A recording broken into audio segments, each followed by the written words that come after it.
សូមគ្រប់ជម្រាបសួរបងប្អូននេះតពីវីដេអូមុននេះបងប្អូននេះសូមហាញពេទ្យផ្នែកម្ហូបថ្នូរណាកន្លែងនេះខ្ញុំមុនដីឡើងចិត្តបងប្អូនហើយតន់តាំងជាហូរទឹកហូរសង្ស័យនឹងពួនណែនយកបងប្អូនវាជាទូទៅខ្នាយហូរថ្នូរឬក៏ថ្មសម្លៀងហូរថ្នូរជាទូទៅបងប្អូនសម្រាប់ខ្ញុំបើផ្សោតគឺថាភាគច្រើនគឺថា10គឺ9បងប្អូនមាននឹងពួនអញ្ចឹងនេះគាត់យើងមើលឃើញបងប្អូនឲ្យខ្នាយតែខ្នាតធំបងប្អូនកម្ពស់មួយទឹក3ហ៊ុនកន្លះ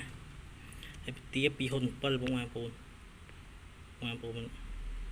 នេះរះបងប្អូន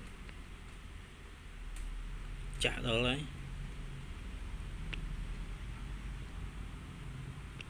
ណាហើយសម្លៀង7ហ៊ុនជាង7ហ៊ុន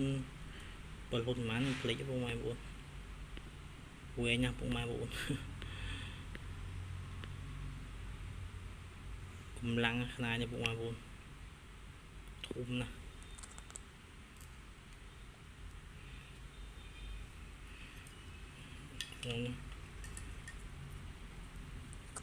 សម្លៀងបងប្អូនដាប់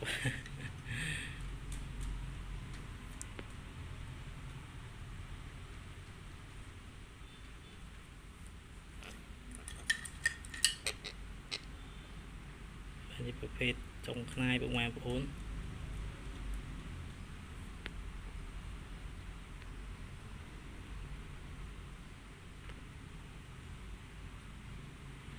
ចុងខ្នាយនេះគេរើសបានមកគេបាក់អញ្ចឹងបងប្អូនបាក់ពីនែកមកពីព្រៃមកតាមខ្ញុំបើផ្សោតខ្ញុំមើលខ្នាយនេះគឺខ្នាយប្រភេទខ្នាយអសរ C ឬក៏ប្រភេទខ្នាយចិត្តជុំបងប្អូនឬសាច់ដល់បងប្អូនចា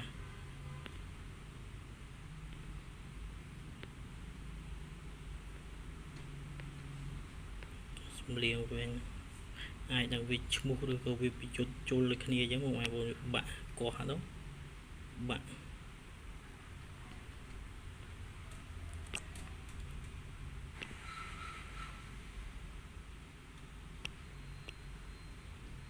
តាម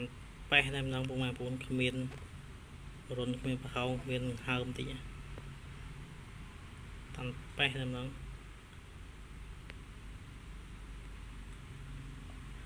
បងប្អូនមានស័យអាចទាក់ទងមកបានបាទឡៃអាចចរចាគ្នាបានបងប្អូនហើយនឹងនេះមួយដែរខ្នាយនេះមួយដែរនេះបងប្អូន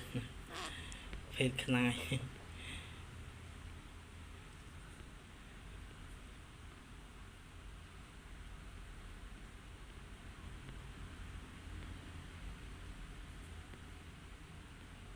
មានសាច់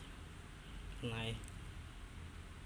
តាន់ច្រើនបងប្អូនខ្នាយធំណាស់បងប្អូនបើសិនជានៅទាំងមួយនឹងជាចំនួនណាចំនួនអីទៅបងប្អូនសាច់ឡើងដូចថ្ម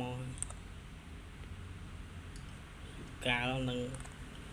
យូរហើយអាចប៉ាន់ស្មានហ្នឹងចឹងមានតែប៉ុណ្្នឹងបងប្អូនមានសាច់អាចទាក់ទងមកបានបាទ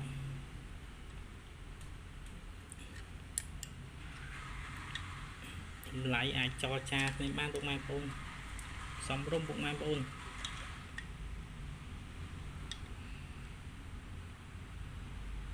អញ្ចឹងមានប៉ុណ្ណឹងបងប្អូនសូមអរគុណសូមជម្រាបលា